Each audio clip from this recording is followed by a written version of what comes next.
लो भाई 85 पेज हैं, 35 क्वेश्चन है, 35 या 36, ठीक है। हर चैप्टर से मैंने मेन क्वेश्चन लिए हैं, 2-3 क्वेश्चन हर चैप्टर से ले रखे, और वही ले रखे जिनके आने की प्रोबेबिलिटी बहुत ज़्यादा है, बहुत ज़्यादा प्रोबेबिलिटी है, ठीक है, जिनके आने की संभावनाएं हैं। तो पहला क्वेश्चन है इसमें, लिखो जरा, यहीं का यहीं याद होना चाहिए, आँख नाक कान सब कुछ खुले होने चाहिए, नहीं थपड़ाऊँगा यहीं से याद, ठीक है। लास्ट है ये अब, तो मुझे बजाने का पूरा मौका मिलना चाहिए आज, ठीक है भाई। एक काम करो, बजा ही लो हैं। गुरु बीजाणुधानी, पहला क्वेश्चन क्या है, गुरु बीजाणुधानी या दीर्घ बीजाणुधानी या बीजांड। क्वेश्चन क्या आता है इसका, एक प्रारूपिक बीजांड का सचित्र वर्णन कीजिए। क्या क्वेश्चन आएगा इसका, सचित्र वर्णन कीजिए, ठीक है। ये मैंने तुम्हें पढ़ा रखा है, बीजांड होता क्या है, गुरु बीजाणुधानी या दीर्घ बीजाणुधानी या बीजांड किसे कहते हैं, इंग्लिश में बोलते हैं इसको ओव्यूल, ठीक है भाई। तो देखो जरा बीजांड होता क्या है, होता क्या है बीजांड। सबसे पहले क्या होता है बीजांड में, ऐसी संरचना होती है, इसको सबसे पहले इसको क्या बोलते हैं, इसको बीजांड वरंत, क्या बोलते हैं इसको, बीजांड वरंत। और बनता कहाँ है ये बताना जरा, किसके अंदर बनता है, अंडाशय के, किसके अंदर बनता है, अंडाशय के अंदर। ये पढ़ा था तुमने कुछ ऐसा पढ़ा था, ये स्त्री के सर पढ़ा था। ये क्या होता है, अंडाशय, इस अंडाशय के अंदर क्या बनता है, ऐसा बीजांड बनता है, ऐसा, ठीक है भाई, ऐसा बनता है बीजांड बनता है। क्वेश्चन समझाएंगे कल वो हफ्ते करवाए, देखो याद रखिएगा, 5-7 क्वेश्चन। सबसे पहला काम होगा मुंह तोड़ दूंगा, ये तू जितने भी यार रट्टे मार ले। अंडाशय के अंदर क्या बनता है, बीजांड बनता है, ठीक है। इसको क्या बोलते हैं, गुरु बीजाणुधानी, ठीक है। तो इसी के अंदर क्या होता है, तुम्हारा निषेचन होता है, अंडाशय के इसके बीजांड के अंदर ही, अंडाशय के अंदर बनता है। ये किसके अंदर बनता है, क्या कहते हैं इसको, बीजांड।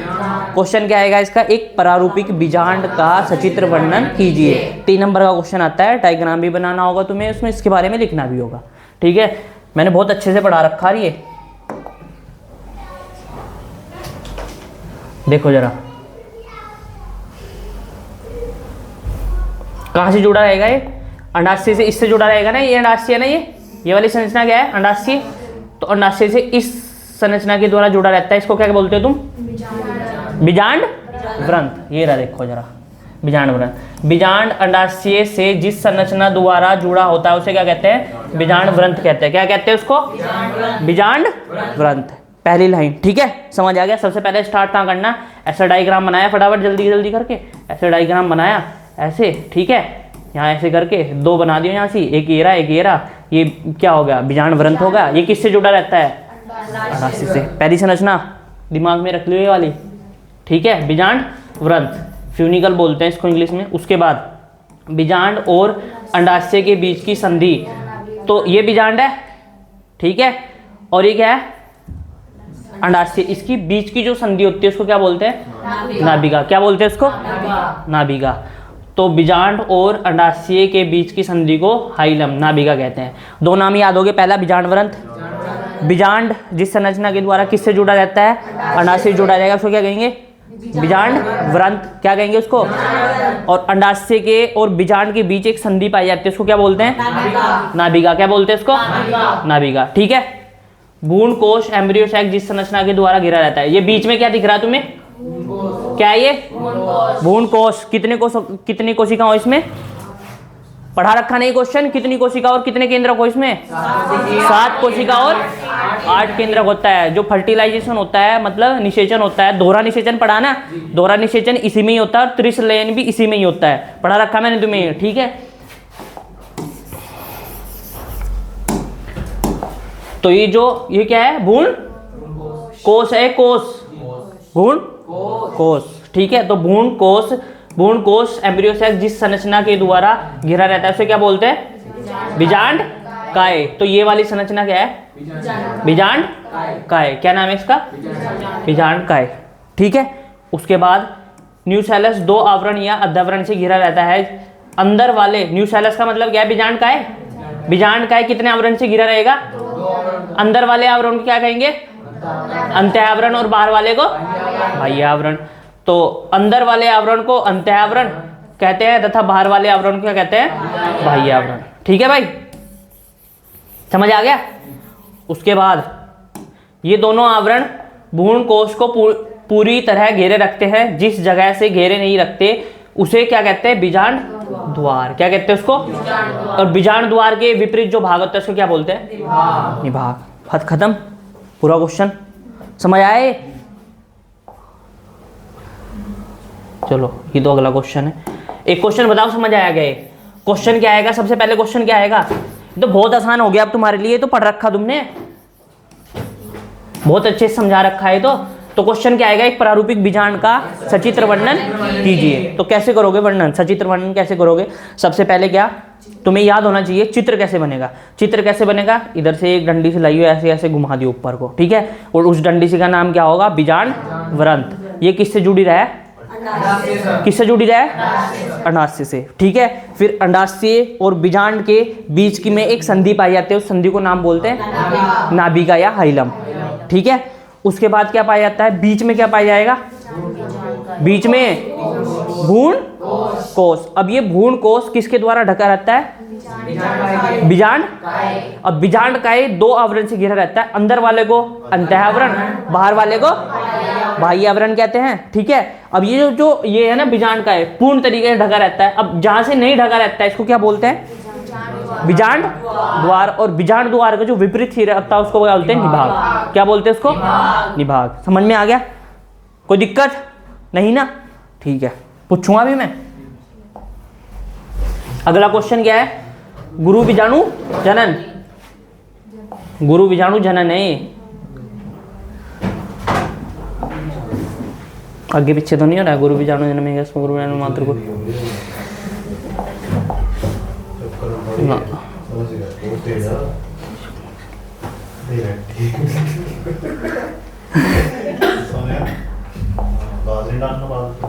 स्मार्ट वायर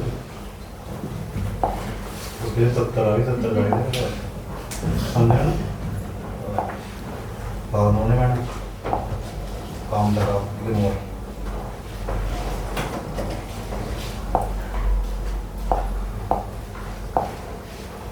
ये तो करवा बना दी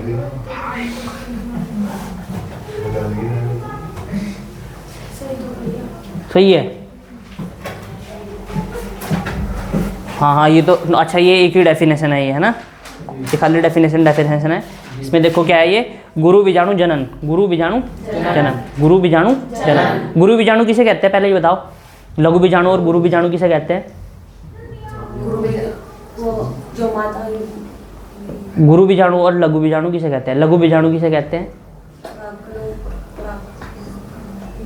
परागकण को। और गुरु बीजाणु भ्रूण कोश को। किसे? भ्रूण कोश को। ठीक है, तो ये पूछ रहा है कि गुरु बीजाणु जनन मतलब भ्रूण कोश बनता कैसे है? क्या? भ्रूण कोश बनता कैसे हैं? गुरु बीजाणु जनन। और लघु बीजाणु जनन को, लघु बीजाणु जनन तुम्हें मैंने पढ़ा रखा है। लघु बीजाणु जनन किसे कहते हैं? बताओ जरा, किसे कहते हैं? लघु बीजाणु मात्र कोशिका से अर्धसूत्री विभाजन के द्वारा लघु बीजाणु बनने की प्रक्रिया को क्या कहते हैं? लघु बीजाणु जनन कहते हैं। ठीक है, समझ आया? और गुरु बीजाणु में क्या होता है? गुरु बीजाणु मात्र कोशिका से अर्धसूत्री विभाजन के द्वारा गुरु बीजाणु बनने की प्रक्रिया को गुरु बीजाणु जनन कहते हैं। इसमें 3 गुरु बीजाणु नष्ट हो जाते। कितने बनते हैं इसमें? 4 बनेंगे। कितने बनेंगे? 4 बनेंगे। 3 नष्ट हो जाएंगे, केवल कितना सक्रिय रहेगा? और आगे चलकर क्या बनाता है? और जो भ्रूण कोश है इसी का नाम क्या है? गुरु बीजाणु। क्या नाम है इसका? गुरु बीजाणु। ठीक है, अब अगर अंतर आया है लिखने को, इसमें लिखने को अगर अंतर आ गया गुरु बीजाणु धानी में, इसमें सॉरी गुरु बीजाणु जनन में और लघु बीजाणु जनन में, सबसे पहले अंतर में क्या लिखोगे? इनकी डेफिनेशन, परिभाषा लिख दोगे। लघु बीजाणु जनन की परिभाषा क्या है? लघु बीजाणु मात्र कोशिका से ठीक है, और इसमें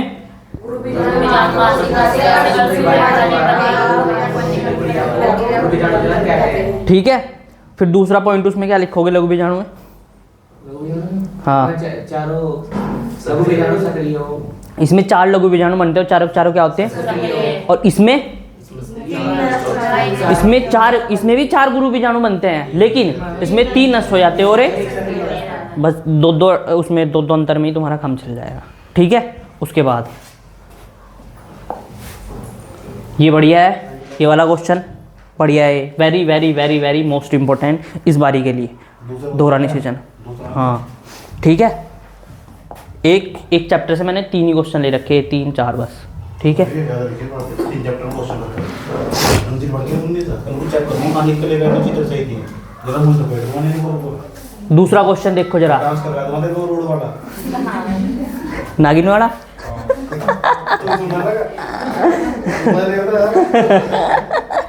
निषेचन देखो, निषेचन किसे कहते हैं, निषेचन किसे कहते हैं, निषेचन, निषेचन, खाली निषेचन की बात कर रहा हूँ मैं।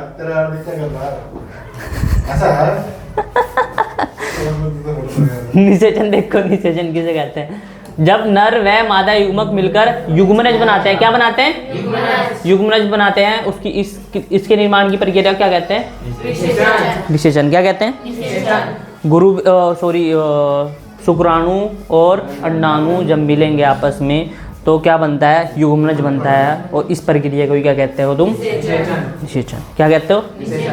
नर युग्मक या मादा युग्मक जब आपस में मिलते हैं और क्या बनाते हैं? युग्मनज बनाते हैं। क्या बनती है सबसे पहली जो स्ट्रक्चर बनती है, संरचना बनती है, उसको क्या कहते हैं? युग्मनज। युग्मनज के बाद क्या बनता है?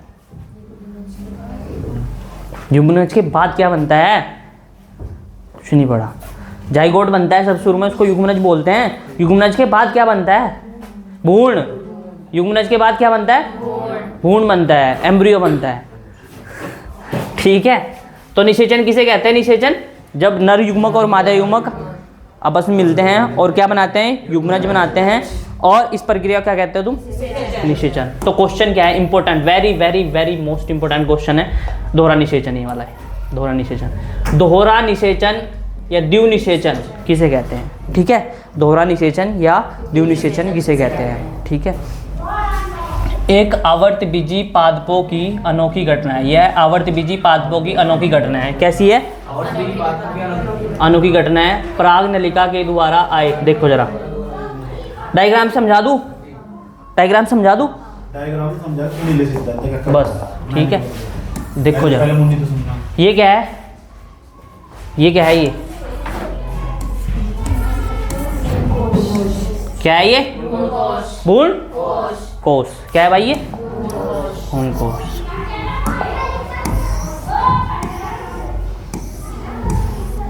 क्या है? ये भ्रूण कोश। भ्रूण कोश। इसको क्या बोलते हो तुम? इसको क्या बोलते हो? मादा युग मकोद विद। मादा युग्मकोद विद इसको ही बोलते हो। ठीक है, मादा युग्मकोद विद भी से ही बोलते हो और भ्रूण कोश भी से ही बोलते हैं। अच्छा, इसमें कितनी कोशिका होती है? 7। कितनी कोशिका होती है इसमें? 7 कोशिका होती है। ठीक है, कितनी होती है? ये वाली, ये तीनों कोशिका, इनका नाम क्या होता है? प्रति व्यशांत कोशिका। कौन सी होती है? ये कोशिका कौन सी होती है? अंडु कोशिका।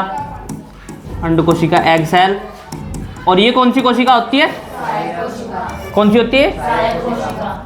सहायक कोशिका। और बीच में क्या बच गए? ध्रुवीय केंद्रक। ध्रुवीय केंद्रक क्या बच गया भाई? ये ध्रुवीय केंद्रक बच गया। ठीक है, ये वाला जो इधर वाला जो एरिया होता है उसको क्या बोलते हैं? निभाग बोलते हैं या बीजांड द्वार बोलते हैं? ये बताओ। इस वाले एरिया को जिधर अंड कोशिका और सहायक कोशिका होती हैं, बीजांड द्वार। तो जो तुम्हारी पराग नलिका है वो इधर से प्रवेश करेगी या उधर से प्रवेश करेगी? पराग नलिका पता क्या हो? पराग नलिका पता क्या हो? क्या हो पराग नलिका? जिसमें 2 नर युग्मक होते हैं। क्या होते हैं जिसमें? 2 नर युग्मक। तो कितने नर युग्मक हो गए? 2। तो 2 नर युग्मक में से एक नर युग्मक तो जाएगा अंड कोशिका के पास। तो जब वो नर युग्मक अंड कोशिका के पास जाएगा, उस प्रक्रिया को बोलते हो तुम निषेचन। क्या बोलते हो उसको? अंडाणु के और उसके किसके शुक्राणु के मिलने से क्या बोलते हैं? निषेचन। तो ऐसे ही यहाँ है, मादा युग्मक जो एक मादा युग्मक ये रहा अंड कोशिका, ये रही मादा युग्मक हो गए। ठीक है, उसके बाद उधर से क्या आ रहा तुम्हारा? नर युग्मक। और नर युग्मक किस में आ रहा? पराग नलिका में। किस में आ रहा? तो 2 आ रहे। कितने आ रहे? 2। उन 2 में से एक नरयुग्मक किसके पास जाएगा? अंडकोशिका के पास। तो जब अंडकोशिका के पास जाएगा तो इस प्रक्रिया क्या बोलते हैं? निषेचन। क्या बोलते हैं इस प्रक्रिया को? अब बनता क्या है यहाँ? युग्मनज। क्या बनता है यहाँ? युग्मनज। ठीक है। उसके बाद ये ध्रुवीय केंद्रक है। क्या है ये? ध्रुवीय केंद्रक है। इस ध्रुवीय केंद्रक के पास दूसरा नरयुग्मक जाएगा। दूसरा नरयुग्मक किसके पास जाएगा? ध्रुवीय केंद्रक के पास। ठीक है। तो उस प्रक्रिया क्या बोलते हो तुम? द्विसंलेयन। क्या बोलते हैं उसको? द्विसंलेयन। क्यों बोलते हैं उसको द्विसंलेयन? देखो जरा, क्योंकि क्या है इसमें? क्या है इसमें? ये 2 केंद्रक है, ये द्विगुणित है। ये ऐसे 2n ये रहा, और उसके पास जो तुम्हारा क्या है नरयुग्मक आ रहा, उसके पास क्या होता है? n। ठीक है। अब एक ये वाली प्रक्रिया होगी, एक ये वाली प्रक्रिया होगी, इन दोनों को मिला क्या बोल लगे? दोहरा निषेचन। ठीक है। एक तो क्या होगी? सिनगैमी बोलते हैं ना इसको, सिनगैमी। निषेचन को सिनगैमी बोलते हैं और इसको दोहरा संलयन बोलते हैं। ठीक है। तो क्या होगा? ये दोनों को मिला क्या बोल देंगे इसको? दोहरा निषेचन, द्विसंलेयन बोलते हैं इसको। देखो जरा,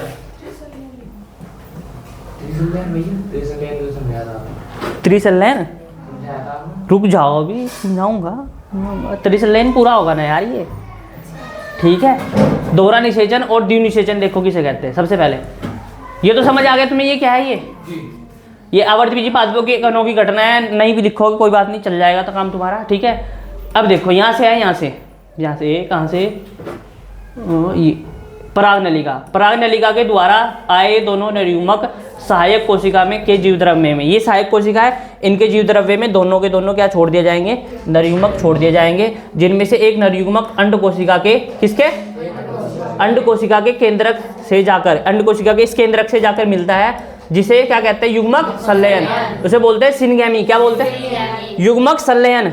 एक ये युग्मक है, मादा युग्मक ये है, उधर से क्या आ रहा? नरयुग्मक। तो दोनों के युग्मकों को मिलने क्या बोलते हैं? युग्मक संलयन। मिलना मतलब संलयन, तो युग्मक संलयन या सिनगैमी कहते हैं। जिसके बाद एक द्विगुणित क्या बनती है? संरचना बनती है, जिसे क्या कहते हैं? युग्मनज। क्या कहते हैं उसको? जो आगे चलकर क्या बनाएगी? भ्रूण। आगे चलकर क्या बनाता है युग्मनज? भ्रूण बनाता है। ठीक है। उसके बाद जो आगे चलकर भ्रूण बनाता है, तथा दूसरा नरयुग्मक, 2 नरयुग्मक आ रहे हैं ना, तो दूसरा नरयुग्मक किसके पास जाएगा? ध्रुवीय केंद्रक के पास जाता है, जिसे क्या कहते हैं? त्रिसंलयन। हाँ, इसे त्रिसंलयन कहते हैं। क्या कहते हैं इसको? त्रिसंलयन कहते हैं। जिससे प्राथमिक क्या बनता है? भ्रूण पोष बनेगा। अब क्या बनेगा? प्राथमिक भ्रूण पोष। इंग्लिश में क्या बोलते थे इसको? पैन बोलते थे, PEN, पैन बोलते थे। तो प्राइमरी एंडोस्पर्म ठीक है, न्यूक्लियस। प्राथमिक भ्रूणपोष केंद्रक बनता है जो त्रिगुणित होता है। कितना होता है? त्रिगुणित, 3n। 2n तो है ध्रुवीय केंद्रक है, 2n है। ऊपर से इसके साथ क्या जुड़ गया? अब आगे नरयुग्मक जुड़ गया आगे, तो ये कितना होगा? त्रिगुणित हो गया। यह आगे चलकर क्या बनाता है? भ्रूण कोष नहीं, भ्रूणपोष। और भ्रूणपोष क्या करता है? भ्रूण को पोषण देता है। ठीक है, निर्माण करता है। ये तुम्हें देखो, एक नरयुग्मक किसके पास जा रहा है? ध्रुवीय केंद्रक के। दूसरा नरयुग्मक किसके पास जा रहा है? अंडकोशिका के पास। ठीक है, इतने 2n लिख रखा है यहाँ। दोहरा निषेचन किसे कहते हैं? अच्छा, ये सिंपल सी 1 नंबर की डेफिनेशन है। दोहरा निषेचन युग्मक संलयन तथा त्रिसंलयन बनने की प्रक्रिया को दोहरा निषेचन कहते हैं। इसमें से ये बताओ मुझे क्या समझ नहीं आया? डायग्राम भी अगर तुम्हें समझ आ गया ना, डायग्राम के हिसाब से एक जो नरयुग्मक है कहाँ जा रहा, दूसरा नरयुग्मक कहाँ जा रहा, तो तुम लिख दोगे, अपने आप बना के लिख दोगे। ठीक है, बस दो वो याद रखनी है तुम्हें प्रक्रिया। जब वो नरयुग्मक किससे जाके मिलेगा? अंडकोशिका से, तो उसको बोलते हैं युग्मक संलयन। और जब वो किससे जाके जुड़ेगा? ध्रुवीय केंद्रक से, तो उसको बोलते हैं त्रिसंलयन।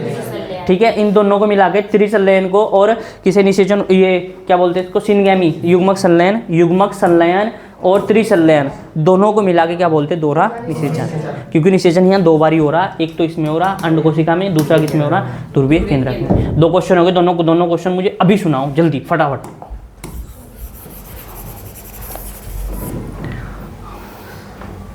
जल्दी।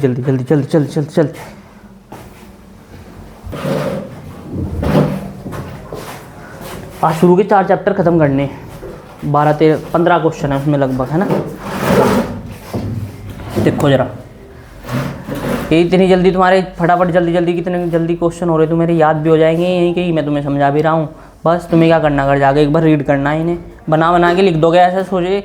ऐसे नहीं A to Z जो इसमें लिख रखा वही याद करना तुम्हें क्या है, मोटा मोटी चीज़ याद रखनी, मोटी मोटी चीज़ जो तुम वहाँ पेपर में जाके बना के अपने आप लिख दो, ठीक है। डायग्राम याद रखना तुम्हें, इसके नाम याद रखने मोटा मोटा, और तुम्हें वहाँ बना के लिखना बस। तो क्वेश्चन क्या है अगला, किसी आवर्तबीजी पादप में, क्वेश्चन क्या है, किसी आवर्तबीजी पादप में एक मादा युग्मकोद्भिद किसे बोलते हैं, भ्रूणकोश मतलब एम्ब्रियो सैक। ये तो तुम्हें भैया ने याद करवा रखा होगा, करवा तो दिया था, ये याद नहीं करने को दिया है। देखो जरा, किसी आवर्तबीजी पादप में एक मादा युग्मकोद्भिद या भ्रूणकोश के निर्माण की संरचनात्मक व्याख्या कीजिए। कितने नंबर का आएगा, 4 नंबर का। अथवा में क्या क्वेश्चन आ सकता है, क्वेश्चन याद रखना क्या आएगा, ठीक है। एक आवर्तबीजी पादप में, आवर्तबीजी पादप क्या हो पता ना, एंजियोस्पर्म। आवर्तबीजी पादप में भ्रूणकोश या मादा युग्मकोद्भिद के 7 कोशिकीय तथा 8 केंद्रकीय संरचना की व्याख्या कीजिए। क्वेश्चन समझ आया क्या क्या कह रहा है। एक आवर्तबीजी पादप है, ठीक है, उसके भ्रूणकोश को ही मादा युग्मकोद्भिद कहते हैं, उसके 7 कोशिकीय और 8 केंद्रकीय संरचना की व्याख्या कीजिए, ठीक है। क्वेश्चन ये वाला क्वेश्चन 2-3 साल हो गया आया नहीं। क्वेश्चन समझा कर तो सुनता भी रहा करो। बस ये इसके ऐसे मान के चलो, ये सामने क्वेश्चन है ना, इन मतलब किसी को नहीं आता। अगर तुझे मन को दिमाग में केंद्र में रखा ना, इन पावर पेड़ तो पढ़ ले, पेड़ तो घंटा पढ़ा है भाई। ये चैप्टर खत्म हो गया, ये लास्ट क्वेश्चन है, पहले चैप्टर पहले तो यही पढ़ा देता ये घंटा दिन था यही कर रहा था, मम्मी तो यही पढ़ सकती है बेचारी। देखो जरा क्या आएगा, क्वेश्चन समझ आ गया, ठीक है। पूछे तो क्या क्वेश्चन, मुझे तक बैठी है यार, लाइव शुरू बैठी है। क्या क्वेश्चन, किसी आवर्तबीजी पादप में एक मादा युग्मकोद्भिद या भ्रूणकोश के निर्माण, भ्रूणकोश ही मादा युग्मकोद्भिद हो, हैं?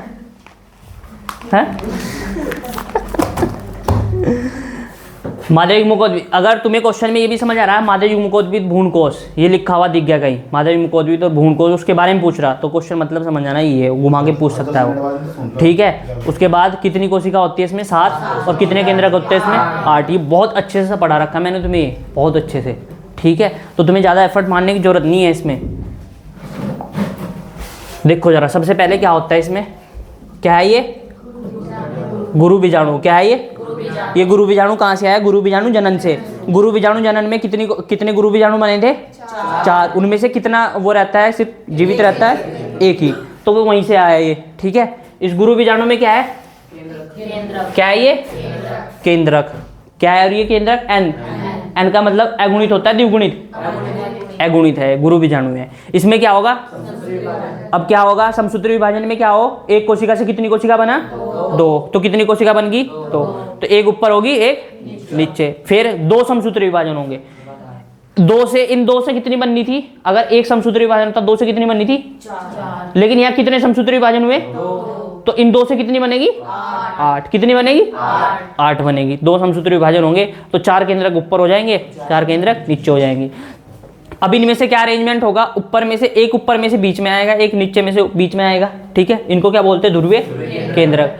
ऊपर 3 केंद्रक ये रहे, नीचे 3 केंद्रक ये रहे, ठीक है। देखो जरा, अब ऊपर वाला जो सिरा होता है इसको क्या बोलते हैं, निभाग सिरा। निभाग सिरे की तरफ 3 कोशिकाएं बनती है, कितनी कोशिकाएं बनती है, 3 कोशिकाएं बनती है। तीनों कोशिकाओं को क्या बोलते हैं, नीचे कितनी कोशिका बनती है, 3। इन तीनों कोशिकाओं में से एक कोशिका क्या होती है, अंड कोशिका। 2 कोशिकाएं क्या होती है, और ये बीच में क्या बनता है, ये तंतु रूपी, काम क्या हो इसका, पराग नलिका को।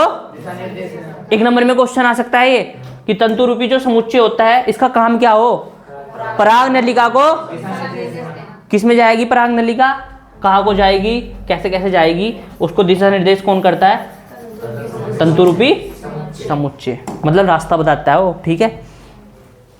तो बस क्वेश्चन ही खत्म हो गया आपसे। इसमें बचा ही क्या समझाने का।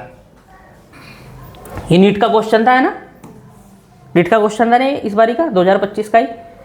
भ्रूण कोश के निर्माण में 3 संसूत्री विभाजन होते हैं और कितने, तो क्या आपका धारे में भी आ जाएगा 1 नंबर में क्वेश्चन। उसमें 4 ऑप्शन देख रहे, कितने कितने कितने संसूत्री विभाजन हो उसमें 3, और कितने अर्धसूत्री, अर्धसूत्री तो पहले ही हो जा, अर्धसूत्री तो पहले ही हो गया, और समसूत्री ये हो रहे, समसूत्री ये हो ही रहे 3, एक ये रहा और 2 ये रहे 3, सिंपल सी बात है ना। तो देखो जरा, ये है इसकी थ्योरी देखो। बीजांड के अंदर बीजांड काय से एक कोशिका निकलती है। ये बीजांड था ये क्या था, ये बीजांड काय था, ठीक है, क्या था ये बीजांड काय जो भ्रूण कोश को क्या रखता है, ढके रखता है, बीजांड काय। तो बीजांड काय के अंदर देखो, बीजांड काय से एक कोशिका निकलती है जिससे गुरु बीजाणु मातृ कोशिका कहते हैं। क्या कहते हैं उसको, उस गुरु बीजाणु मातृ कोशिका में क्या होता है, अर्धसूत्री विभाजन होगा। उनमें से कितनी बनेगी, कितने गुरु बीजाणु बनेंगे, 4। उन 4 में से 3 नष्ट हो जाएंगे, एक ही सक्रिय रहता है तथा एक सक्रिय रहता है, ठीक है। अर्धसूत्री विभाजन होगा और उसमें से एक गुरु बीजाणु क्या रहता है, सक्रिय। गुरु बीजाणु के केंद्रक में देखो जरा, यहाँ ये गुरु बीजाणु का केंद्रक है, इसमें क्या होता है, समसूत्री विभाजन। क्या होता है इसमें, तो गुरु बीजाणु के केंद्रक में समसूत्री विभाजन होता है, जिससे 2 केंद्रक बनते हैं। कितने केंद्रक, वे दोनों केंद्रक ध्रुव की तरफ चल जाते हैं, एक ऊपर चला गया एक नीचे चला गया। उसके बाद इसमें लगातार 2 समसूत्री विभाजन होंगे। कितने, लगातार कितने समसूत्री विभाजन, 2 समसूत्री विभाजन होंगे। देखो जरा यहाँ 2 समसूत्री विभाजन हुए, 2 समसूत्री विभाजन होते हैं और 8 केंद्रक बनते हैं। कितने बनते हैं, 8 केंद्रक बनते हैं, जिनमें से 4 केंद्रक एक ध्रुव की ओर तथा 4 केंद्रक अन्य केंद्रक की ओर, अन्य ध्रुव की ओर एक त्वरित हो जाएंगे। 4 ऊपर वाले ध्रुव पे 4, 8 केंद्रों में से 2 केंद्रक कहाँ आएंगे, केंद्र की तरफ आएंगे, बीच में आते हैं। उन 8 में से देखो 4 जो ऊपर थे, ऊपर वाले ध्रुव पे से एक उनमें से आएगा केंद्रक बीच में, जो 4 निचले वाले थे उनमें से एक आएगा बीच में, तो उनको क्या बोलते हैं, ध्रुवीय केंद्रक। कुछ समय बाद बीजांड द्वार सिरे की ओर बने केंद्रक के ऊपर कोशिका भित्ति, अभी में केंद्रक हैं, क्या है वो, तो बीजांड द्वार सिरे की तरफ, अब उनके ऊपर क्या आएगी, कोशिका भित्ति। अब वे क्या बन जाएंगे, कोशिका। अब क्या बन जाएंगी, वो कोशिका बन जाएंगी। तो केंद्रों के ऊपर कोशिका भित्ति आ जाती है और वे कोशिका बन जाती है। ठीक इसी प्रकार निभाग की तरफ, ठीक है, निभाग के सिरे की ओर बने केंद्रों के ऊपर भी क्या आ जाती है, कोशिका भित्ति आ जाती है और वे भी क्या बन जाती है, कोशिका बन जाती हैं। बीजांड द्वार सिरे की ओर 2 कोशिकाओं को सहायक कोशिका सिनर्जिड सेल कहते हैं तथा एक बड़ी कोशिका क्या कहते हैं, अंड कोशिका कहते हैं। बीजांड द्वार सिरे की ओर एक तंतुरूपी समुच्चय फिलिफॉर्म एपरेटस होता है जिसका कार्य परागनलिका को दिशा निर्देश करना होता है। निभाग सिरे की ओर 3 कोशिकाओं को उनको क्या कहते हैं, प्रतिवेशांत कोशिकाएं कहते हैं, ठीक है। और बीच में क्या बनता है, एक ध्रुवीय केंद्रक। इस प्रकार से एक परिपक्व भ्रूण कोश का निर्माण होता है, विकसित होता है। ठीक है भाई, समझ आ गए। अब पहला क्वेश्चन ये रहा तुम्हारा, कहाँ है, ये रहा, ठीक है। 3 क्वेश्चन है, फटाफट रिवाइज करो और मुझे सुनाओ जल्दी। याद तो हो रहा है, याद ही है तो ये भी याद ही होगा तुम्हें, मादा जनन तंत्र, मादा जनन तंत्र। तो डायग्राम से ही समझ लो बस, है ना।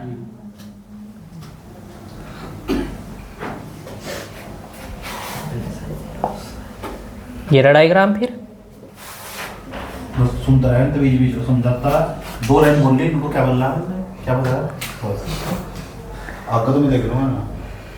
क्या है ये, किसका चित्र है, मादा जनन तंत्र, ठीक है। मादा जनन तंत्र में देखो क्या क्या पढ़ना तुम्हें, कितने प्रकार के अंग होते हैं इसमें, प्राथमिक अंग और द्वितीयक अंग, है ना। तो जो अंडाशय है उसको क्या बोलते हैं, प्राथमिक अंग, ठीक है। प्राथमिक मादा जनन अंगों को अंडाशय। यू की ओपन वाला 3-4 हज़ार लगेंगे, कहेगा BA में कर दूँ क्या, कर दो।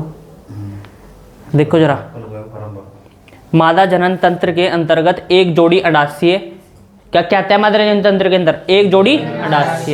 ये अंडाशय ऐसे इधर लगे रहना है, ऐसे इधर लगे रहते हैं, एक जोड़ी होते हैं, एक इधर होता है, एक इधर होता है, ठीक है। ये लो बन गया, ठीक है भाई। एक ये इधर झालर होगी है, एक इधर झालर सी होगी है, ठीक है। देखो जरा इसमें क्या क्या आते हैं, एक जोड़ी अंडाशय, एक एरा एक एरा, तो एक जोड़ी होगा अंडाशय। उसके बाद क्या क्या आते हैं इसमें, एक क्या आती है, एक जोड़ी अंडवाहिनी। तो यहाँ से लेकर यहाँ तक क्या बोलते हैं इसको? अंडवाहिनी या डिंबवाहिनी, है ना। उसके बाद एक गर्भाशय आएगा, ये बीच में गर्भाशय होता है, ठीक है। एक ग्रीवा, यहाँ ग्रीवा होती है कहीं, और क्या होती है? योनि, यहाँ योनि होती है। और बाह्य जननांगों के साथ, बाह्य जननांग होते हैं, उनके साथ एक जोड़ी स्तन ग्रंथियाँ भी आती हैं, ठीक है। ये सारी सब मिलकर क्या बनता है? मादा जनन तंत्र। अंडाशय क्या है? एक प्राथमिक जननांग है, अभी बताया था ना मैंने, प्राथमिक जननांग है। और अन्य सभी क्या है? सहायक जननांग या द्वितीयक जननांग होते हैं, ठीक है। ठीक है भाई। उसके बाद अंडाशय, अंडाशय के बारे में देखो तो क्या है, ये एक प्राथमिक जननांग होता है, क्योंकि यह मादा युग्मक अंडाणु का निर्माण करता है। क्यों होता है ये प्राथमिक जननांग? क्योंकि किसका निर्माण करेगा? मादा युग्मक, मतलब अंडाणु का निर्माण करता है। और इससे कुछ स्टेरॉइड हार्मोन भी स्रावित होते हैं। यह श्रोणि क्षेत्र में उपस्थित होता है। श्रोणि क्षेत्र ये वाला पेल्विक रीजन है ना, श्रोणि क्षेत्र में उपस्थित होता है। इसकी लंबाई 2 से 4 सेंटीमीटर, लंबाई चौड़ाई अगर तुम भूल भी गए कोई दिक्कत नहीं है, ठीक है, इतना नहीं रटना। लंबाई इसकी 2 से 4 सेंटीमीटर होती है। यह एक जोड़ी होते हैं और ये गर्भाशय से जुड़े होते हैं। किससे जुड़े रहते हैं? गर्भाशय से। यहाँ से जुड़े रहने, ठीक है, गर्भाशय से। इसकी मोटी मोटी अगर ये 6-7 लाइन है ना, इनमें से 2-3 लाइन तो तुम्हें याद रह ही जाएगी, क्या क्या बता रखा है मैंने। उसके बाद क्या आता है तुम्हारा?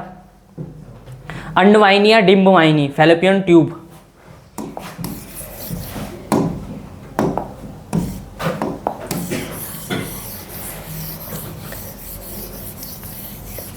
देखो जरा, अंडवाहिनी या डिंबवाहिनी किसे कहते हैं? यह भी एक जोड़ी होते हैं। कितने होते हैं? ये भी एक जोड़ी होते हैं। इसकी लंबाई कितनी होती है? 10 से 12 किलोमीटर।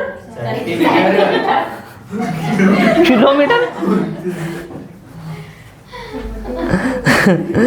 किलोमीटर पता कहाँ बैठे हैं, ठीक है। अंडाशय के ठीक कहाँ होती है? अंडाशय के ठीक पास वाले हिस्से को क्या कहते हैं? इसको, जो अंडाशय के पास वाला हिस्सा होता है, बिल्कुल ये वाला, इसको क्या बोलते हैं? कीपक कहते हैं। क्या बोलते हैं इसको? कीपक। इनफंडिबुलम क्या बोलते हैं इसको? बीच में क्या होता है यहाँ? क्योंकि यह कीप के आकार का होता है, इसके किनारे एक अंगुली जैसे होते हैं, वो अंगुली जैसे संरचना क्या बोलते हैं? झालर, ठीक है। उसके बाद क्या आएगा तुम्हारा? गर्भाशय। छूट गया क्या इसमें से? कुछ एक पे छूट गया ना इसमें से, ये वाला है, ये रहा झालर। देखो जिसे क्या कहते हैं? झालर पिंपरी कहते हैं। जो अंडाशय से निकलने वाले, इस अंडाशय से जो अंडाणु निकलते हैं ना, उसको पकड़ती है वो, ठीक है। कीपक आगे चलकर किस में खुलती है? अंडवाहिनी के छोटे से भाग में खुलती है, उसको क्या बोलते हैं? तुम्बिका। क्या बोलते हैं? तुम्बिका। इस जगह पर निषेचन होता है। अगर 1 नंबर में क्वेश्चन आ गया कि स्त्री जो जनन तंत्र होता है उसमें उसके कौन से भाग में निषेचन होता है, कौन से भाग में निषेचन होता है? तुम्बिका में। चौड़ा भाग होता है ये, है ना, एम्पुला, चौड़ा भाग होता है ये। तो इस जगह पर क्या होता है? निषेचन, तुम्बिका पे। 1 नंबर में क्वेश्चन आ सकता है ये, ठीक है। एम्पुला अंडवाहिनी के अंतिम पतले भाग में खुलती है, ये अंतिम पतले भाग में खुलेगी, उसका नाम क्या आता है? या इस्थमस या संकीर्ण पथ। संकीर्ण पथ यह गर्भाशय से जुड़ा होता है। किससे जुड़ा होता है? गर्भाशय से जुड़ा रहता है, ठीक है। नाम याद हो जाएगा तुम्हें। ये क्या है? अंडाशय। सबसे पास वाला भाग इसका झालर, झालर से फिर झालर, ये क्या होगा? कीपक। फिर तुम्बिका बीच वाला, इसमें क्या होता है? निषेचन। फिर संकीर्ण पथ, ठीक है। ये क्या है बीच में? गर्भाशय। गर्भाशय की 3 परत होती है। सबसे अंदर वाली परत एंडोमेट्रियम, बीच वाली मायोमेट्रियम, सबसे बाहर वाली पेरीमेट्रियम। उसके बाद यहाँ क्या होती है? ग्रीवा। फिर क्या होती है? और क्या होता है? योनि छिद्र, हाइमन।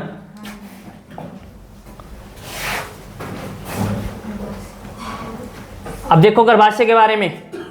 गर्भाशय यह कितना होता है? एकल, सिंगल होता है ना, जोड़ी में तो नहीं होता, सिंगल होता है, एक होता है, एकल होता है। क्या होता है? एकल। इसे क्या कहते हैं? बच्चादानी, वूम भी कहते हैं इसे।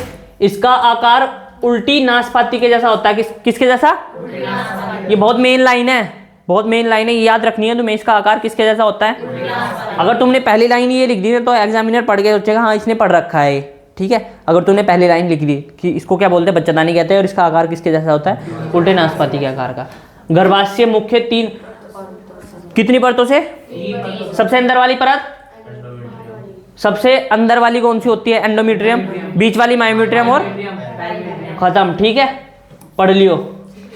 प्रसव के समय इसमें बहुत अच्छा, ये वाली जो मायोमेट्रियम होता है, हाँ, प्रसव के समय जो दर्द बनते हैं वो किस में बनते हैं? मायोमेट्रियम में, ठीक है। और जो पीरियड्स होते हैं, आर्तव चक्र होता है, उस जो होता है आर्तव चक्र होता है, उसमें कौन सी लेयर टूटती है?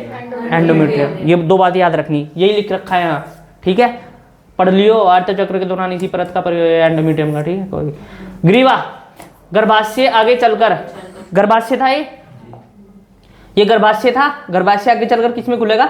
ग्रीवा में। और ग्रीवा किस में खुलेगी फिर?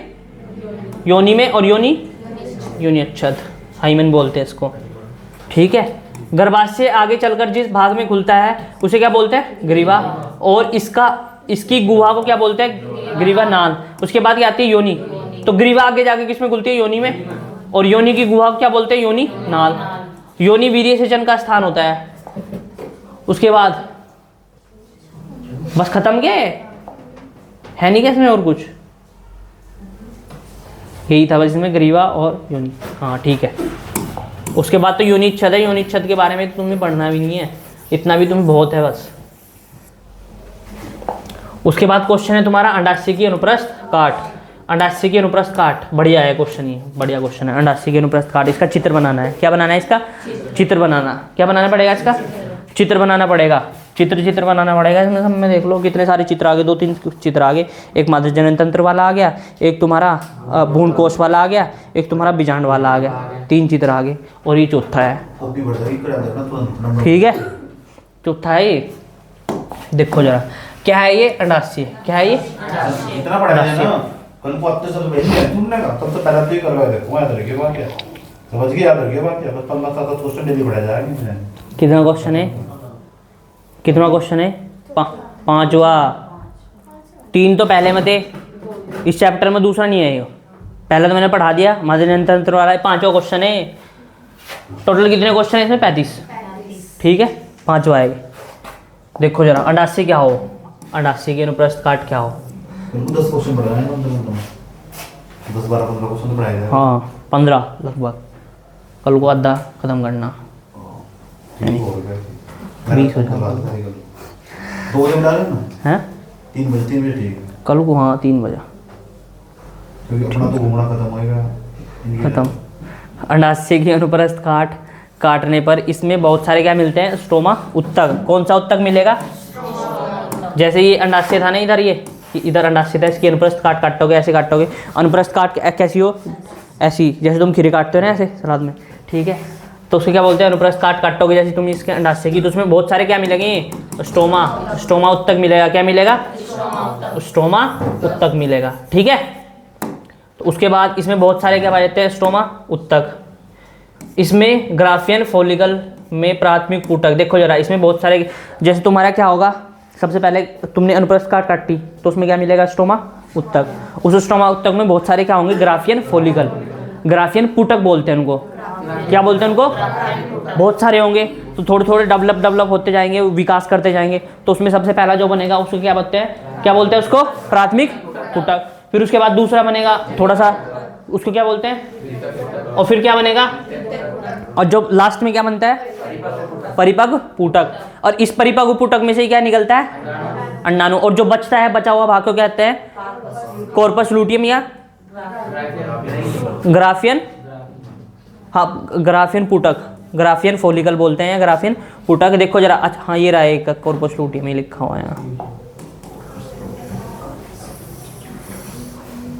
तो सबसे पहले तुमने अनुप्रस्थ काट काटी अंडाणु की, ठीक है, तो उसमें क्या मिलेगा? अंडाशय की, तो क्या मिलेगा उसमें? स्टोमा मिलेगा। क्या मिलेगा? स्टोमा। स्टोमा में बहुत सारे क्या पड़े होंगे? पुटक पड़े होंगे। बहुत सारे क्या पड़े होंगे? पुटक। ग्राफियन फॉलिकल पड़े होंगे। ये रे ग्राफियन फॉलिकल, ये ये ग्राफियन फॉलिकल है, ये पढ़े हैं, ठीक है। ग्राफियन फॉलिकल, इसमें क्या होगा, प्राथमिक पुटक बनेगा। प्राथमिक ग्राफियन फॉलिकल से क्या बनता है, प्राथमिक पुटक, फिर द्वितीयक पुटक, फिर तृतीयक पुटक और लास्ट में क्या बनता है, परिपक्व पुटक। परिपक्व पुटक से अंडाणु बाहर निकलता है। क्या निकलता है परिपक्व पुटक से, अंडाणु। और जो बचा हुआ भाग होता है उसको क्या बोलते हैं, कॉर्पस लूटियम। क्या बोलते हैं उसको, अंडाशय की जो काट है, ये चित्र है, ये बहुत इंपॉर्टेंट है, बहुत इजी वे में पढ़ा रखा है मैंने, ठीक है। सबसे पहले ये क्या है, ये ग्राफियन पुटक, क्या है, फिर प्राथमिक पुटक, द्वितीयक पुटक, तृतीयक और फिर लास्ट में, इसमें बीच में ये भी है, ये देखो, ये इस जगह से दिख रही है तो मैं ये भी बना दी हूँ, ठीक है। ये ठीक है, परिपक्व पुटक। और लास्ट में क्या तुम्हारा नाम याद रखने दो, ये अंडाणु निकलेगा। अंडाणु किस में से निकलेगा, परिपक्व पुटक में से। यहाँ इसको फटता हुआ दिखा दियो। उसके बाद क्या होगा, तुम्हारा जो बचा हुआ भाग होगा क्या होगा उसका, कॉर्पस लूटियम। पीले रंग का होने, ठीक है। क्या निकला इसका, पक्का एस्ट्रोजन निकला, प्रोजेस्टेरोन, प्रोजेस्टेरोन निकला इसका।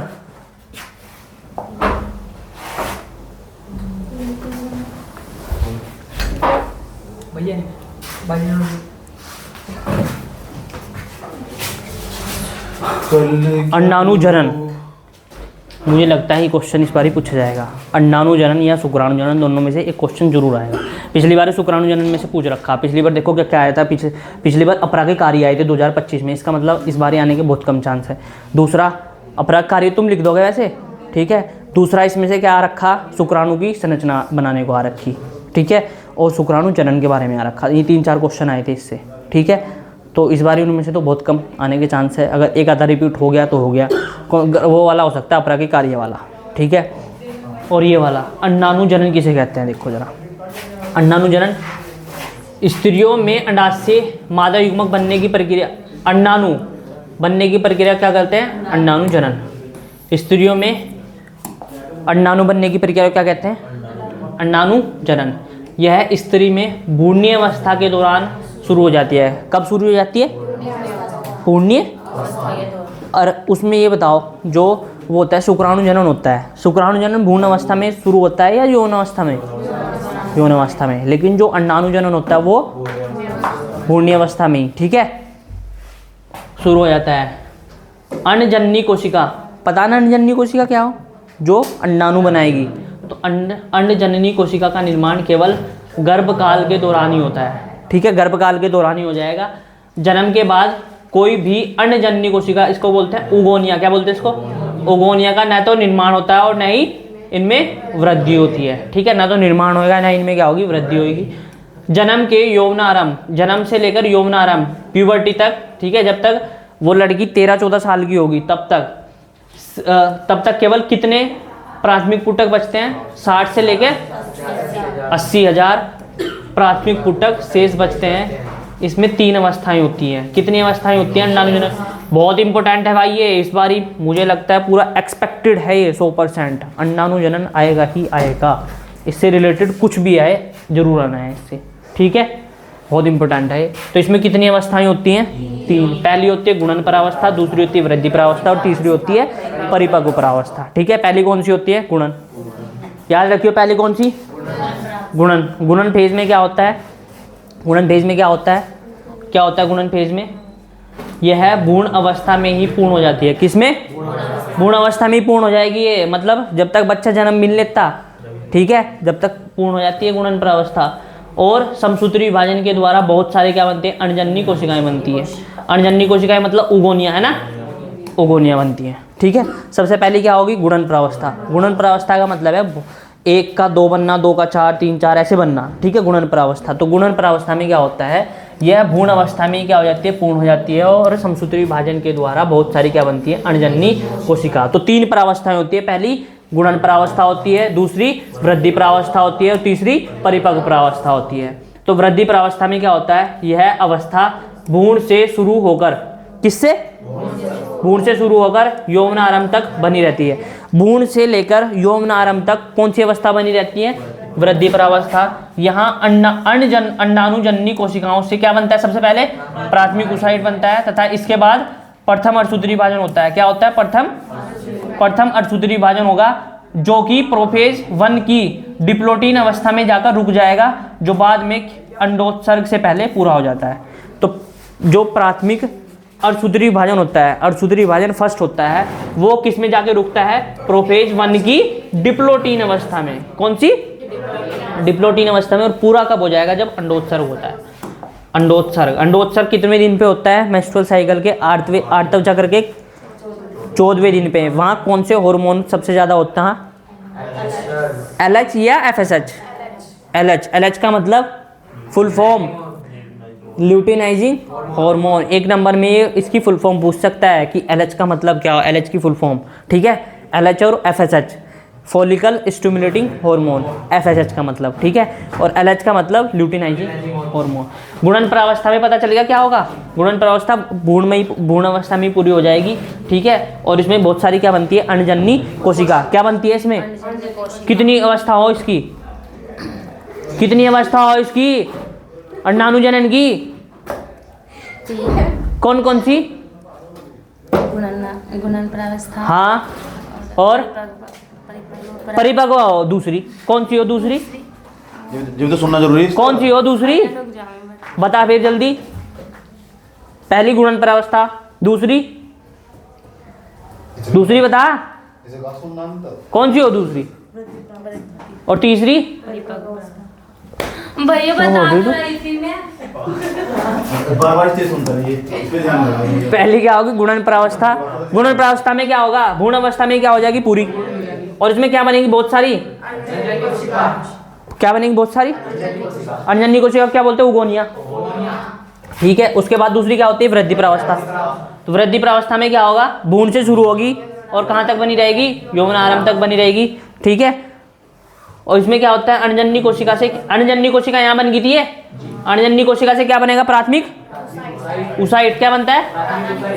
प्राथमिक ऊसाइट। और इसमें क्या होता है? प्रथम अर्धसूत्री विभाजन पूरा नहीं होता, लेकिन ये किसमें? प्रोफेज 1 की डिप्लोटीन में आके क्या हो जाएगा? रुक जाएगा। और पूरा कब होएगा? ये अंडोत्सर्ग, ओव्यूलेशन पे पूरा हो जाता है। वृद्धि प्रावस्था में ही होता है। ठीक है, उसके बाद क्या आती है? परिपक्व अवस्था।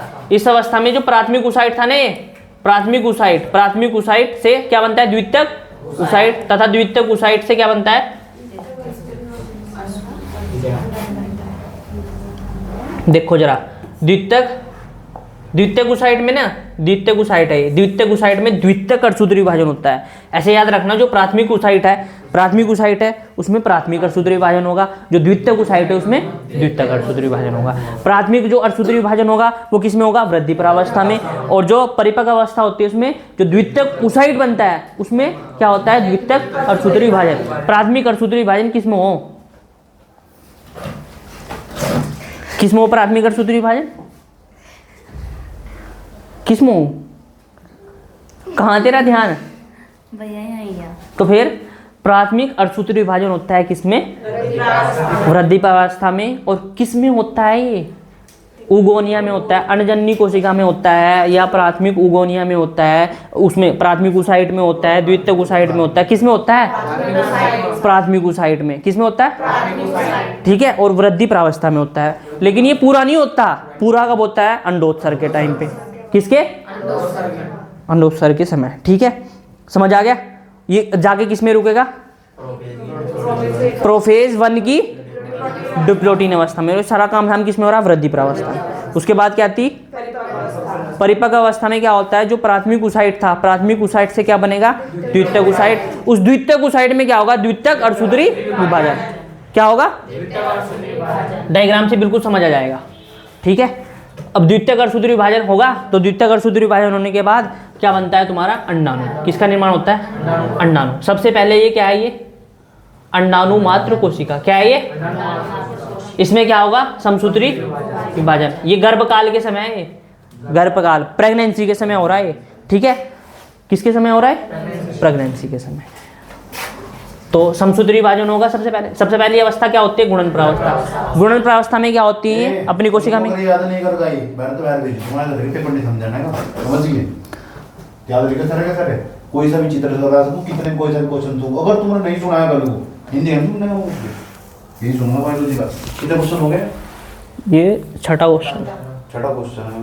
इसके बाद एक क्वेश्चन और समझा देना, 7 क्वेश्चन बहुत बहुत तो साफ क्वेश्चन जब तक प्रैक्टिस कर लियो कॉपी में देखो 4 बार प्रैक्टिस कहां करी इतने लिख दिक्कत नहीं ठीक है तेरे मुंह देख के क्या तो दोनों का दूंगा याद रखिए ये क्या है? मगर जाइए ना भी आया करने का एडमिट काटने नहीं लगता 500 तो कर जाना। अभी जमा करने पड़ेगा 500 रुपए उसको जमा करते हैं अंडाणुमात्र कोशिका। अंडाणुमात्र कोशिका कितनी होती है? 100 रुपए। द्विगुणित। कितनी होती है? द्विगुणित। इसमें क्या होगा? समसूत्री विभाजन। समसूत्री विभाजन होगा। क्या होगा? समसूत्री विभाजन। अंडाणुमात्र कोशिका में द्विगुणित लिखवा रखी, द्विगुणित नहीं होने की है, द्विगुणित है अंडाणुमात्र कोशिका। देखो जरा, अंडाणुमात्र कोशिका एग मदर सेल कितनी होगी? द्विगुणित। इसमें क्या होगा? समसूत्री विभाजन। समसूत्री विभाजन होके क्या बनेगी? 1 से कितनी बनती है इसमें? 2 से कितनी बनती है? यहाँ तक जो पहली अवस्था थी गुणन प्रावस्था। गुणन प्रावस्था का मतलब क्या होता है? मल्टीप्लाई करना। मल्टीप्लाई करना, 1 का 2 बनना, 2 से 4, 4 से 8, ऐसा ये मतलब होता है गुणन का। गुणन का मतलब मल्टीप्लाई करना, ठीक है। तो गुणन प्रावस्था यहाँ तक खत्म, ठीक है। यहाँ क्या बन चुका है? अन्नजन्नी कोशिका या उगोनिया बोलते हैं इसको। क्या बोलते हैं? अब इस उगोनिया से चलता है खेल सारा, ठीक है। इस उगोनिया में क्या होगा? इस उगोनिया से क्या बनती है? प्राथमिक ऊसाइट।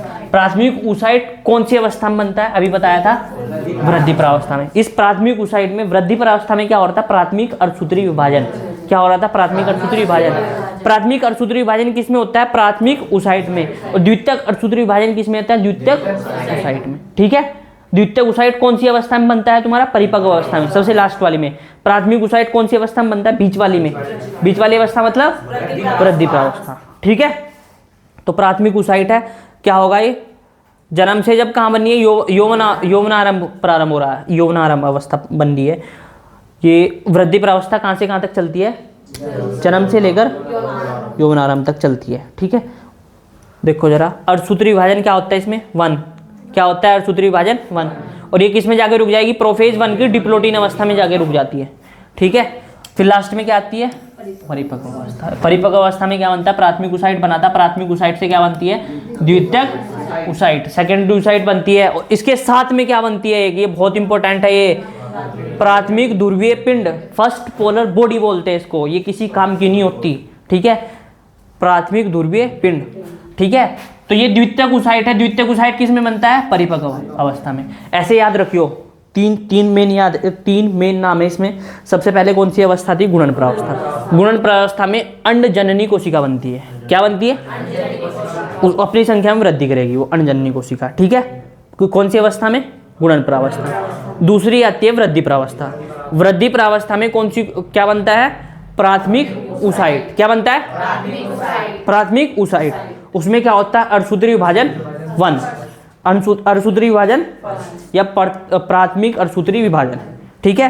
पूरा नहीं होता, वो किस में जाके रुकेगा? प्रोफेज 1 की डिप्लोटीन अवस्था में। पूरा कब होगा? जब अंडोत्सर्ग होगा। फिर लास्ट में कौन सी अवस्था आती है? परिपक्व अवस्था में क्या बनता है? द्वितीयक ऊसाइट। उस द्वितीयक ऊसाइट में कौन सा विभाजन होगा? द्वितीयक अर्धसूत्री विभाजन। उस द्वितीयक अर्धसूत्री विभाजन से, जब द्वितीयक ऊसाइट में द्वितीयक अर्धसूत्री विभाजन हो चुका है, तो क्या बनेगा? अंडाणु। क्या बनेगा? अंडाणु। तो जब द्वितीयक ऊसाइट बनता है ना, द्वितीयक ऊसाइट बनता है, उसके साथ एक और चीज बनती है, उसको बोलते हैं प्राथमिक पोलर बॉडी, प्राथमिक ध्रुवीय पिंड। क्या बोलते हैं उसको? ठीक है। उसके बाद इसमें द्वितीयक ऊसाइट में क्या होता है? अर्धसूत्री विभाजन 2। अर्धसूत्री विभाजन 2 होता है और क्या बन जाता है तुम्हारा? अंडाणु या डिम्बाणु, इसको बोलते हैं माध्यमिक युग्मक। और जब अर्धसूत्री विभाजन 2 होता है तो उसके साथ साथ क्या बनती है? द्वितीयक ध्रुवीय पिंड। क्या बनते हैं उसके साथ साथ? द्वितीयक ध्रुवीय पिंड। ये द्वितीयक ऊसाइट है ना, द्वितीयक ऊसाइट अर्धसूत्री विभाजन 2 की मेटाफेज में जाकर रुक जाता है, ठीक है। अब देखो जरा, ये तो समझ आ गया तुम्हें, 3 अवस्था समझ आ गई, मोटा मोटा ये भी समझ आ गया, ठीक है। सबसे पहले क्या बनेगी? सबसे पहले अंडाणुमात्र कोशिका है। अंडाणुमात्र कोशिका से बहुत सारी क्या बन जाएंगी? अणजन्नी कोशिका। अणजन्नी कोशिका से क्या बनेगी? प्राथमिक ऊसाइट। प्राथमिक ऊसाइट से क्या बनेगा? द्वितीयक ऊसाइट से क्या बनेगा? प्राथमिक ऊसाइट से एक प्राथमिक ध्रुवीय पिंड, द्वितीयक ऊसाइट से एक द्वितीयक ध्रुवीय पिंड, ठीक है। समझ आ गया? आगे चलते हैं। बस ये लास्ट क्वेश्चन है शायद इसका, नहीं एक हो रहा है, चिकित्सा गैर, ये तो अगले चैप्टर का है। अच्छा हाँ, ये लास्ट क्वेश्चन है इसका, इस चैप्टर का, ठीक है भाई। हमारे समाज में लड़की पैदा होने का दोष, बहुत इंपॉर्टेंट क्वेश्चन है, एनसीईआरटी का क्वेश्चन है, ठीक है, बढ़िया क्वेश्चन है ये, ठीक है, प्री बोर्ड में आया था, इसका मतलब अब बोर्ड में नहीं आया है, अब तक बोर्ड में नहीं पूछा गया है अब तक, लेकिन एक्सपेक्टेड है ये, ठीक है। मैंने ऐसा भी क्वेश्चन रखा जो अब तक आया ही नहीं, आ सकता है ये, संभावना है इसके आने की, एक्सपेक्टेड मतलब मुझे लगता है एक्सपेक्टेड जवाब है, तो संभावना है इसके आने की, ठीक है। मुझे लगता पता है क्या एक्सपेक्टेड है।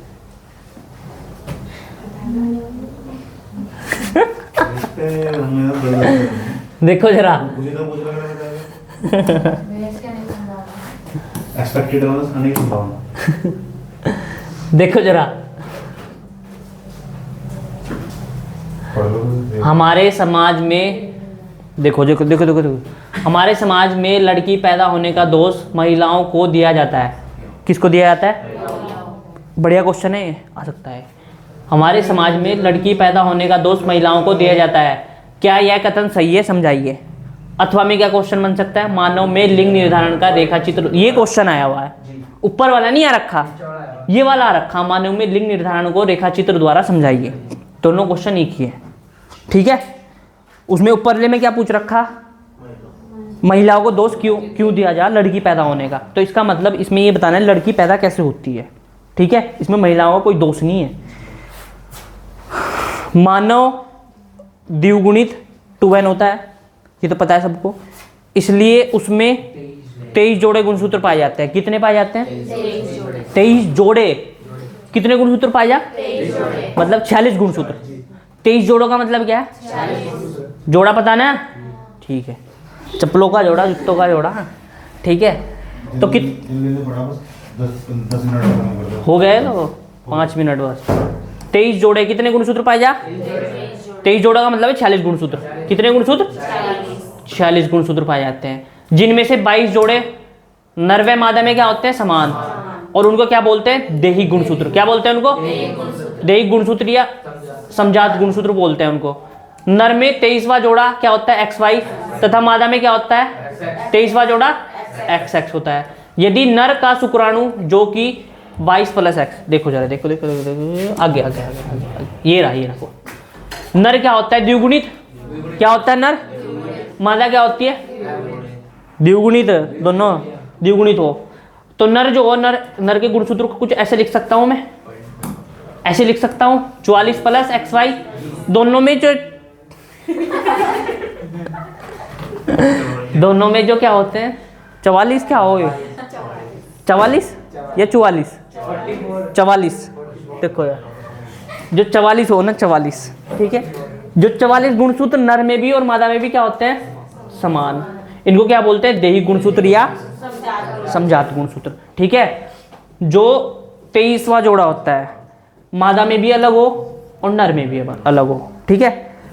तो 23वां जोड़ा क्या हो? इसमें नर में क्या होगा? 23वां जोड़ा X और Y, और मादा में क्या होगा? X और X, ठीक है। तो शुक्राणु क्या हो? शुक्राणु अगुणित हो ना, कितना हो? तो इसमें कितने गुणसूत्र होंगे? अगुणित का मतलब कितने गुणसूत्र होंगे इसमें? सिर्फ 23। कितने गुणसूत्र होंगे इसमें? 23। कितने होंगे? 23। तो कैसे लिख सकता हूं इसको? कैसे लिख सकता हूं? 22 प्लस, या तो 22 जोड़े नहीं है, 22 जोड़े में से देखो जरा यार, 22 गुणसूत्र ऐसे इधर आ जाएंगे, आधे गुणसूत्र इधर आ जाएंगे। 22 जोड़ों का मतलब क्या है? कितना है? 44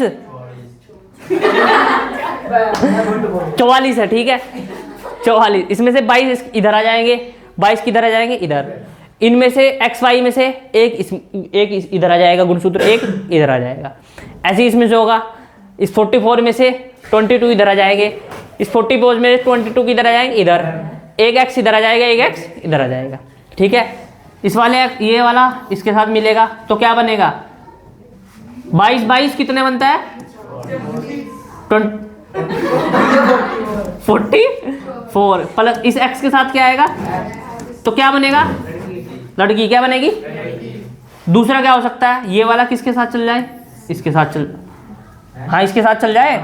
पहले इस एक की दोनों में कर दो तो कितना होगा? 44 प्लस XX। तो इसमें भी क्या बनेगी?